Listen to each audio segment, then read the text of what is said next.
the intro. Live from wherever it's whoever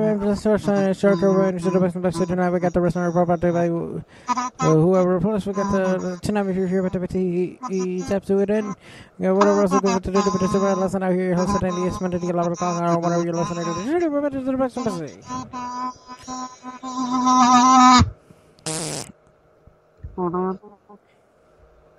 Welcome to the show. Welcome to the show. I'm Steve. That's Jake.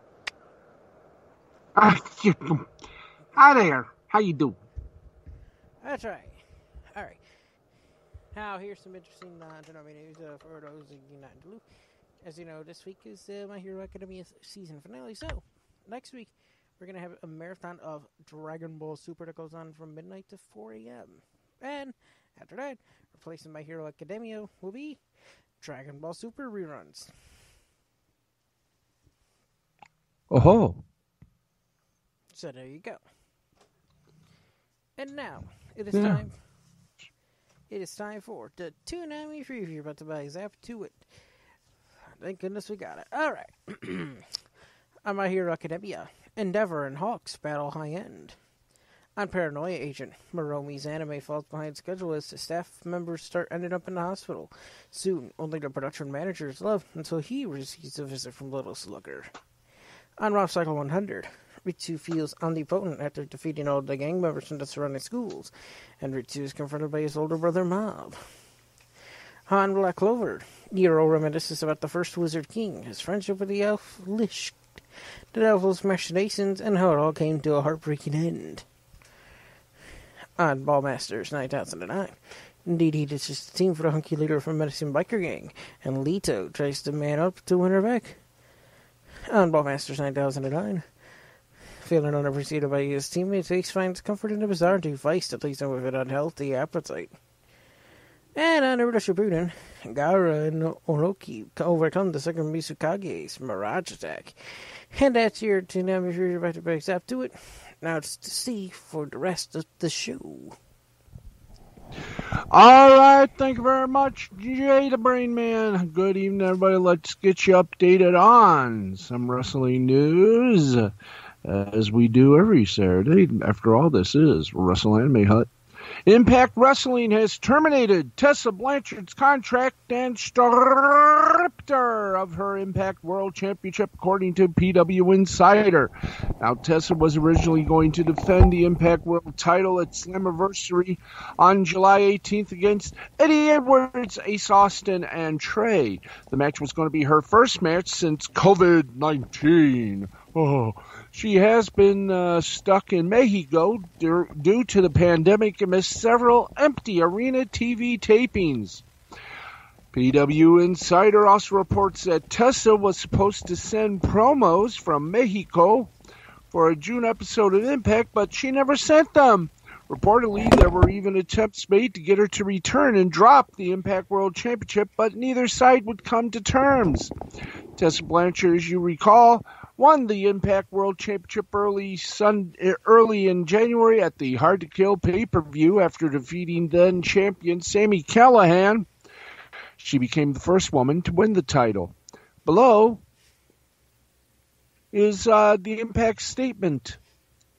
Impact Wrestling confirmed that it has terminated its relationship with Tessa Blanchard and stripped her of the Impact Wrestling World Championship. Somebody get me a humidifier. There you go. Okay, what else is happening in and around the world of professional wrestling? Well, believe it or not, a WWE star is reportedly upset over Matt Riddle's plans. You'll never guess who it is, boys and girls. That's right. Baron Corbin is reportedly upset about plans for he and Matt Riddle to feud on WWE SmackDown. He only recently found out about the plans for a feud with Riddle, according to a new report from Gary Cassidy of Sportskeeda. The plan for Riddle's first lengthy rivalry on the Blue brand has always been scheduled to be with Corbin. While Corbin just found out about the feud with Riddle last week, word is that Riddle has known about the plans for several months. Corbin reportedly insisted that Riddle should have to beat 5 enhancement talents before getting the chance to face him. This week's SmackDown main event saw Jeff Hardy defeat Corbin after Corbin had earlier disrespected The Undertaker on a show that was a tribute to the dead man and his 30-year career. We're talking The Undertaker, not Baron Corbin. The show ended with Riddle, Hardy, WWE Universal Champ Braun Strowman, and SmackDown Tag Team Champs The New Day taking turns on Corbin in the middle of the ring. Riddle made his ring debut on SmackDown just last week, picking up a non-title win over WWE Intercontinental Champion AJ Styles.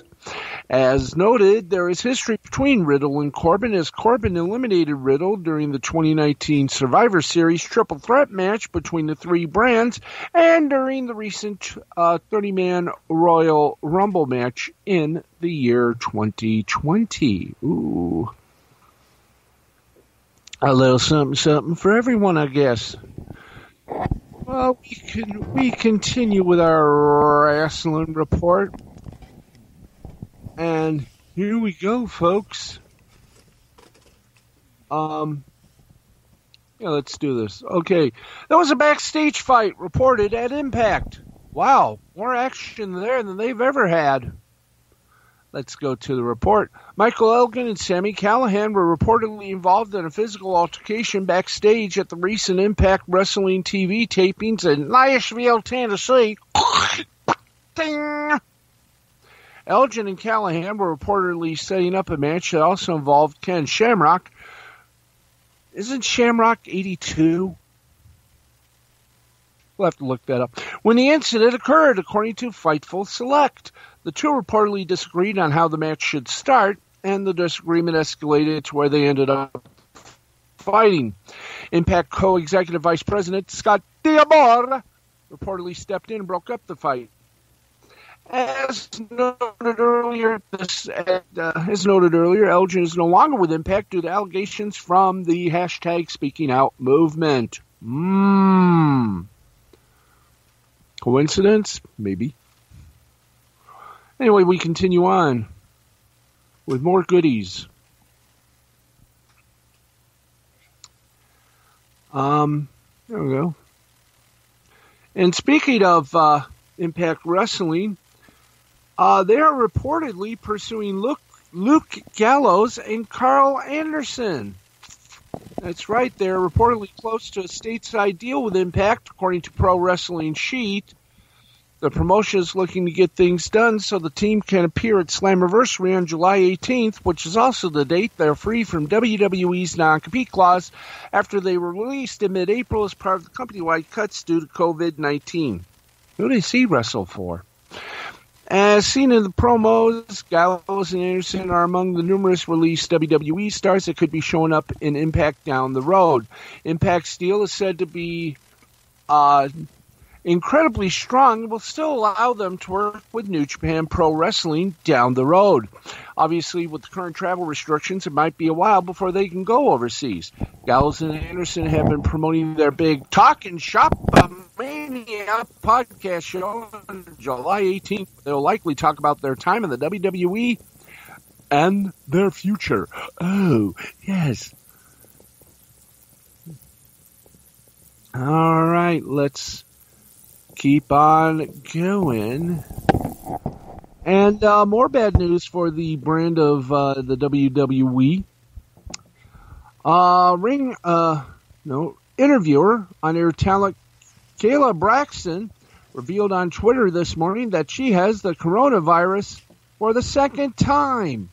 Braxton revealed that she first caught COVID-19 back in March and now has it again. Quote, was keeping it quiet, but since everybody else is sharing, I feel like it's my responsibility to share this PSA. You can get COVID-19 more than once. I had it back in early March and then thought I was invincible after I recovered. Not true. Don't be dumb like me, Braxton wrote. She has regularly appeared on WWE TV, but there is no word on if she found out about her positive test from the WWE testing.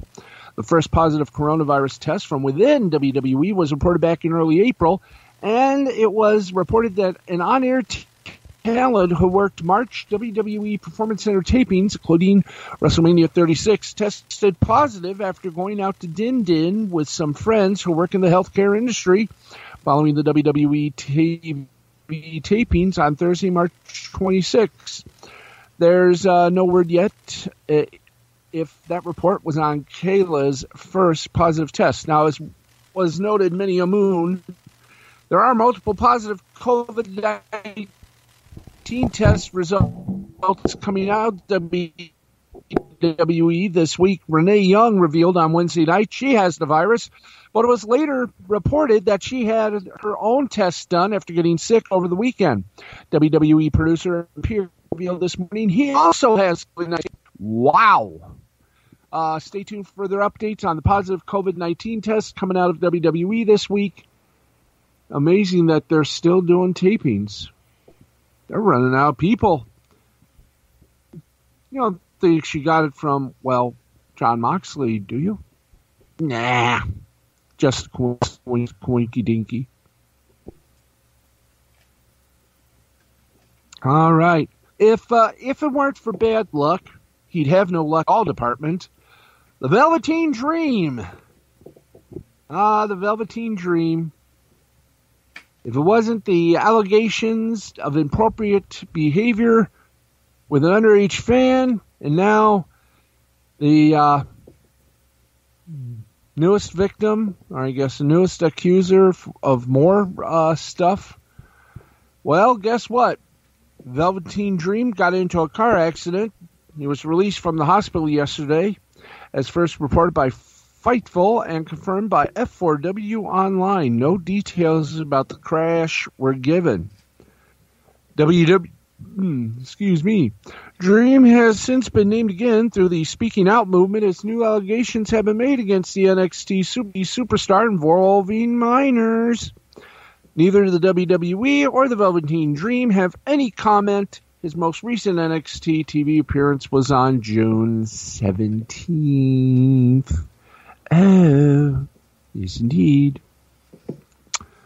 Okay, let's keep going, and rolling.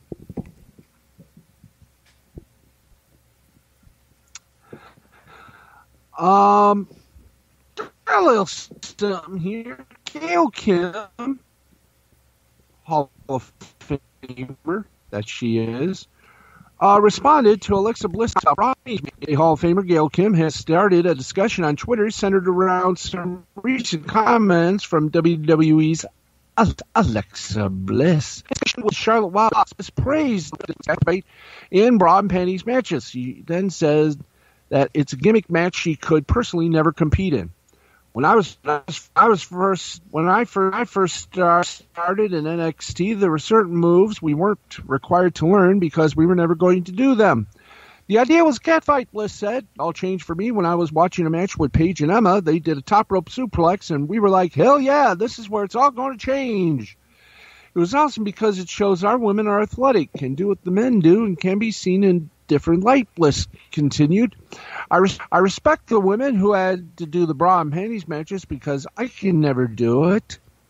Kudos. I couldn't do it. You've got to respect that because they did it for us to do what we do now.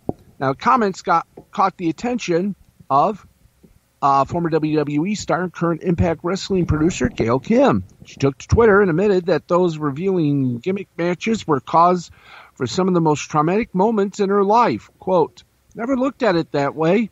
I just have to say out loud that this, along with some other gimmick matches similar in nature, were some of the most traumatic moments in my life that I have to live with, feeling like I never had a choice, Gail wrote. Others in the industry, including Lance Storm and April Hunter, would also comment on the subject of these revealing matches. Hunter even claimed that the only reason they have stopped doing matches of the sort is because they now have second-generation women that are the daughters of the men involved with the WWE. The worst I ever saw was the over-the-top rope match. I think they did it twice, where the guys fought and had a woman representative on stage. When their guy was thrown over the top rope, they had to take off a piece of rope. April tweeted, nobody mentions that it's taken second-generation wrestlers, females of the males who are still in with the company, in order for WWE to allow real women's wrestling to go anywhere, because these guys don't want their daughters doing TNA matches. Ooh. Now, more wrestling than we'll do some entertainment news for you. The WWE, by the way, we thank Wrestling for the news. The Speaking Out movement continues to shape the pro wrestling industry as WWE reportedly pulled an NXT offer to a quote-unquote top young talent after sexual allegations were made, according to WWE and sports reporter John Alba. Quote, I've heard from multiple sources about hashtag WWE pulling a contract offer from a top young talent involved in a recent string of sexual allegations that have come out about pro wrestlers, Alba wrote. Obviously a situation the company and everyone has to take very seriously. Well, it was made clear this is about no one currently under the WWE contract, but someone who was originally planned for NXT. Alba also noted the name of the individual will not be shared as it was given off the record. WWE has already released Jack Gallagher, Travis Banks, and Ligero after sexual assault allegations were made about each of them over the past week. Boy, what can we say? If it's getting hot under the collar, y'all know why. And The Undertaker, a recent interview as we hit the proper button and get you some more wrestling news, and we'll go for some entertainment reporting. Okay, you're slow on the draw, which means there's trouble ahead. Yeah, there's trouble ahead. We're going to tell you all about The Undertaker, his explanation why he never left WWE for WCW during the Monday Night Wars. That should be fun, and that should be worth the read and a half. Kane missed a political event due to a health issue. That's nice. Let's see what else has occurred. By God, let's just okay. Since we're getting like just continual circles and no action, we're going to. There we go. I knew that would get there fast. No wonder. Okay.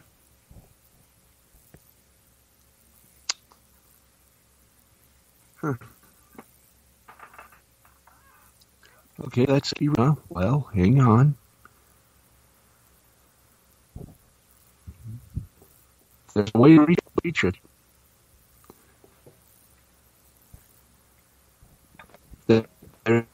There's a way we can keep time. Good folks. A little down here. A little hang shang-a-lang, as I say. In this business, we're tap dancing as fast as we can. Mona Lisa, Menadu. Because you dress like $1,000,000. Anyway, all right. Let's get on here. The blessings. The blessings of having a phone available. Okay. Here we go.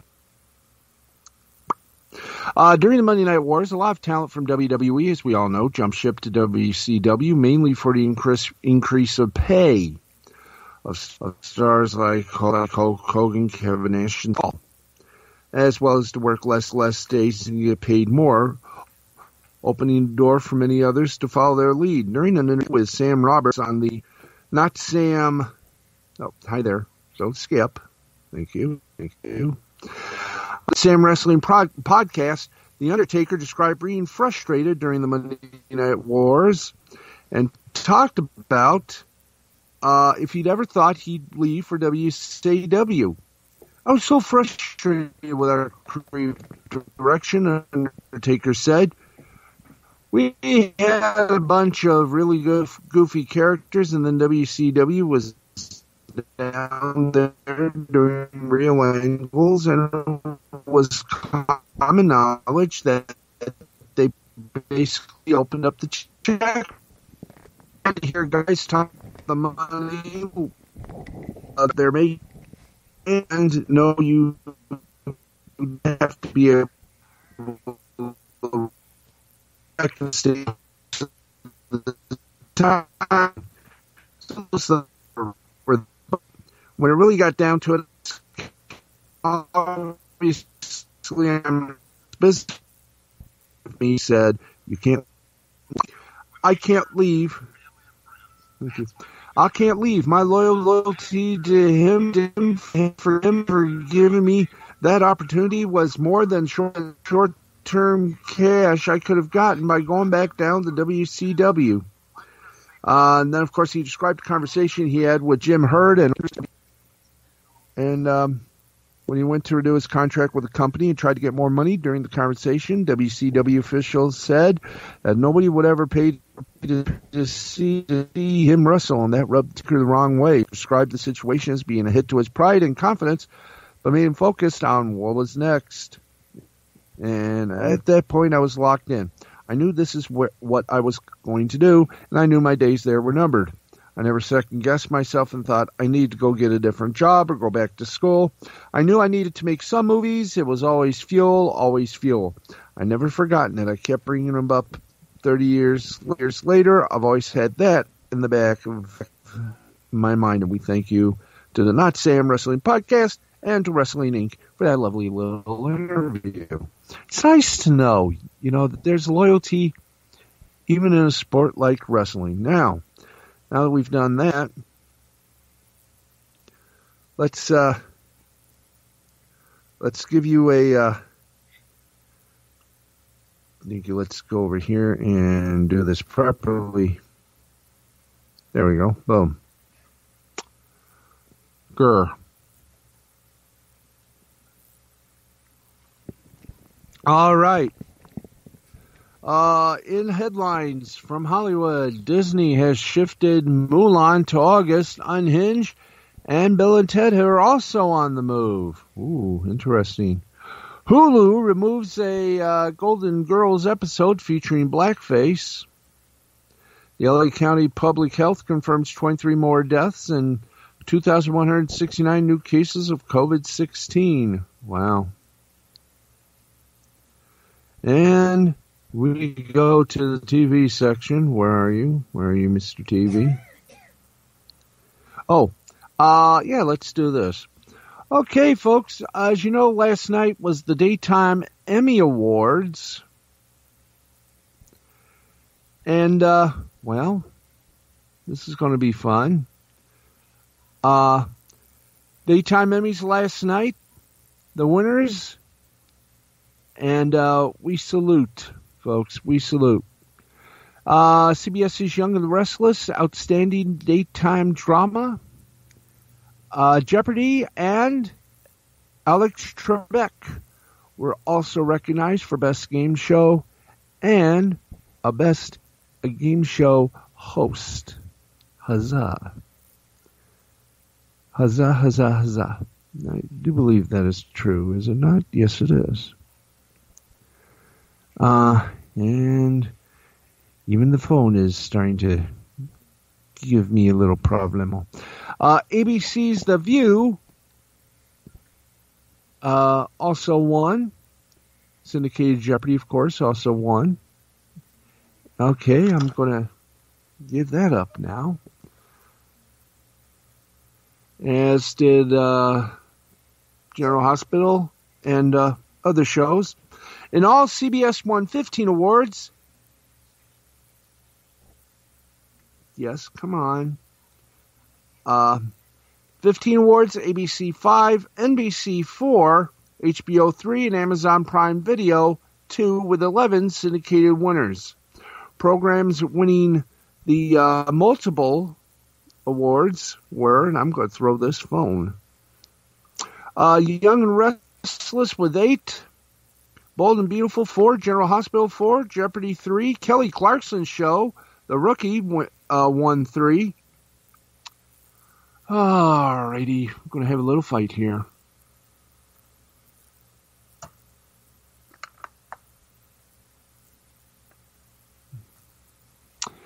Okay, so bear with, folks, as we tell you that our Hollywood reports, our entertainment reports come courtesy of Deadline.com. And there we go. Okay.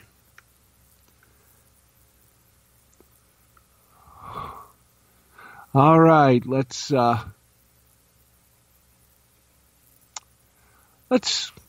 try to remember that kind of September where grass was green and all of us were somewhere in between.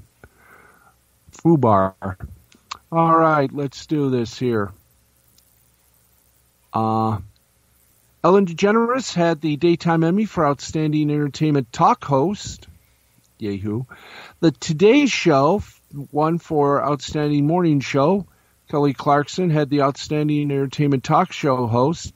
The View, the syndicated Jeopardy, Tamara Braun of ABC's General Hospital, and Brighton James of Young and the Restless took the first announced prizes on tonight's Friday Daytime Emmy Awards. As we said, programs winning multiple awards: Young and the Restless 8, Bold and Beautiful 4, General Hospital 4, Jeopardy 3, Kelly Clarkson Show 3, Sesame Street 50th Anniversary Celebration 3, Days of Our Lives 2, The Price is Right 2, and The Real were 2. And congratulations to all the successful winners, including Outstanding Entertainment News Show, Entertainment Tonight, Digital Drama Series was The Bay, and Hospital is Harvey Levin going to be one not to want to piss off. Congratulations, People's Court. You did it again, you silly people. Jada Entertains was Outstanding Culinary Series. Okay. And that's about the size of it right there. There you go. And by the way, Outstanding Daytime Promotional Announcement, Brand Image Campaign, She-Ra and the Princess of Power won that one. Outstanding Directing, Price is Right, won that. Days of Our Lives for Music Direction and Composition for Daytime or Digital Drama Series. Outstanding Casting for Drama or Digital Drama Series, Eastsiders. And if you want to read more of the winners, go to Deadline.com. Let's give you a little talk break before we say shalom here to this Tenet. Big move to August 12th. Mulan will be August 21st. Unhinged will now open July 31st. If Sony TriStar's Broken Hearts Gallery moves to August 7th, Unhinged will be the first fresh wide release for exhibition after being shut down since mid-March. Mulan move. Disney's Mulan release date, August 21st. And a lot more as COVID-19 continues to torque off the movie production world. Let's see. Warner Brothers put Wonder Woman 1984 on October 2nd. Paramount has moved Skydance's Tom Clancy Without Remorse to February 26, 2021. And Bill and Ted Face the Music moves to the end of August following the shift of Warner Brothers film Tenet to what day was that, boys? August 12th. And let's see. Do we have any further ones? M. Night Shyamalan's next movie has a release date, Universal said Tuesday, that will release the writer-director's untitled thriller on July 23rd, 2021. And the movie, which is still under wraps, is going to be nice. Or, well, nice in the realm of weirdness. Tom Hanks sci-fi movie bios will move to April 26th of 2021 as well. And Brain, that about wraps it up for tonight's edition of the Wrestle Anime Hut. Alrighty.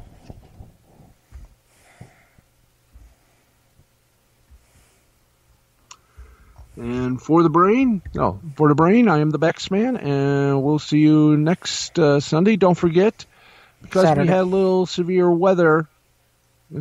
Pardon? I forgot. He said we'll see you next Sunday for the next episode of Wrestle Anime Hut, but it's next Saturday. Oh, I misspoke. Next Saturday. We'll see you next Saturday for Wrestle Anime Hut. And tune in this Sunday. We're taping, or we'll be doing Last Call Cafe, which was postponed Friday due to the inclement weather. So we'll be doing that broadcast at 11 p.m. to drop at 11:30. Well, whenever. Or 11:35. Whenever I can. Yeah, whenever. Whenever you can, my friend. But right now, that's going to do it. He's the Brain. I'm the Baxman. You are the Walrus. Cuckoo. We'll see you next Saturday night. Same time, same place for another edition of the Jay the Brain Man presents Wrestle Anime Hut. And don't forget to tell your friends to listen. Yep. We're out.